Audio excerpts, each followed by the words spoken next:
I am Bob from BioTalk and welcome back to BioTalk channel. And today, how about we get a little bit more aware of one of the main concerning infection disease, sepsis. Sepsis is a syndromic response to infection and is frequently a final common pathway to death from many infection diseases worldwide. What if I say the global burden of sepsis is difficult to find out, although a recent WHO publication showed that 49 million cases and 11 million sepsis-related deaths worldwide, which accounted for almost 20% of all global deaths. Unfortunately, almost half of all global sepsis cases occurred among children, with an estimated 20 million cases and 2.9 million global deaths in children under 5 years old age.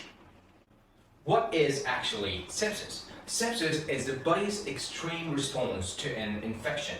It is life-threatening and without prompt treatment often rapidly leads to tissue damage, organ failure, and death. In 1992, Chest and the Society of Critical Care Medicine introduced definition for systemic inflammatory response syndrome, sepsis, severe sepsis, septic shock, and multiple organ dysfunction syndrome. And the idea behind defining systemic inflammatory response syndrome was to define a clinical response to a non-specific insult of either infectious or non-infectious origin. Systematic inflammatory response syndrome is defined as two or more of the following variables. For example, body temperature over 38 or under 36 Celsius, or respiratory rate greater than 20 breaths per minute, heart rate greater than 90 beats per minute, or leukocyte count greater than 12,000 or less than 4,000 per microliters.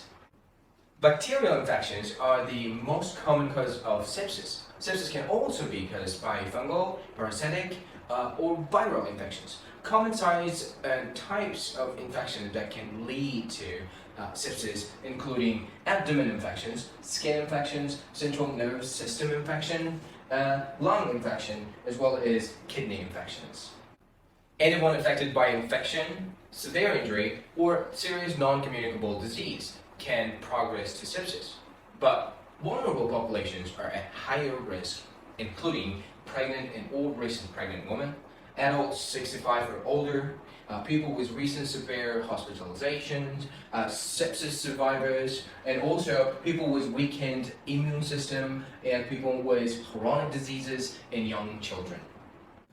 Sepsis is a medical emergency and can present with various signs and symptoms at different times.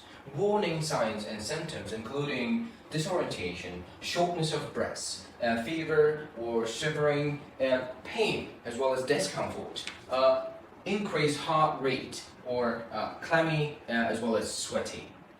The test results give the medical team more information for diagnosing sepsis and other bacterial infections, determining the severity of sepsis infections, finding out whether an infection or illness is caused by the bacteria, monitoring the effectiveness of antibiotics therapy.